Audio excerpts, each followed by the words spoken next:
The union representing Qantas staff says workers are frustrated and fearful after a mystery leak inside their central Auckland building caused 15 people to be hospitalised. Workers in the 16-storey Augusta house building were evacuated in the morning after some began vomiting and getting headaches. They were allowed back in the afternoon before further staff members reported the smell and began feeling sick.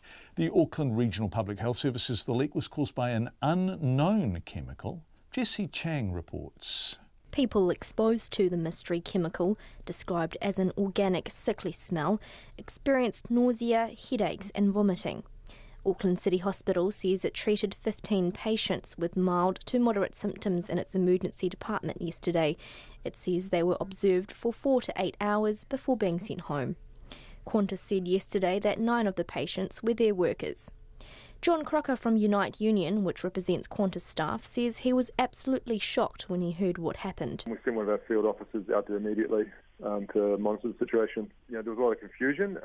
We're still not entirely sure what happened. And despite numerous tests, including one by the bomb disposable unit from Fire and Emergency, nothing was identified.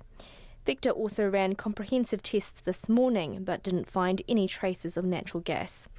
WorkSafe have launched an investigation into the building, but a spokesperson says that could take some time. Mr Crocker says there is increasing frustration among Qantas workers who aren't being allowed back inside. They're hanging around in the city, not really knowing what's going on, when they're going to get back to work, or when they should call it a day and head home. Obviously, they're a little bit afraid. They don't want injury, and they've seen their colleagues injured. But they're obviously frustrated by this. While this investigation goes on, they're as in the dark as anyone else. John Crocker says it's a serious situation. Well, the most important thing is the safety of our workers. We want to be completely satisfied that everything's safe before they re-enter their workplace, to the best of our knowledge. We've got to make sure that nothing like that happens again. So we need to be completely thorough. The Auckland Regional Public Health Service says it is following up with people who have been unwell. In a statement, its Medical Officer of Health, Dr Denise Barnfather, says staff are interviewing those worst affected to get a clearer picture about where they were in the building when they were exposed to the chemical and what symptoms they experienced.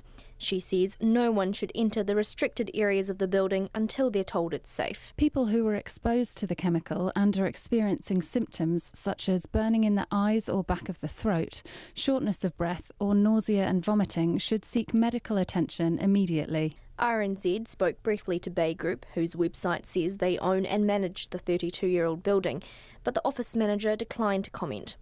The building houses a number of different businesses, including Qantas Airways. Mo te hōtaka o te ahi ko Jessie Chang ahau.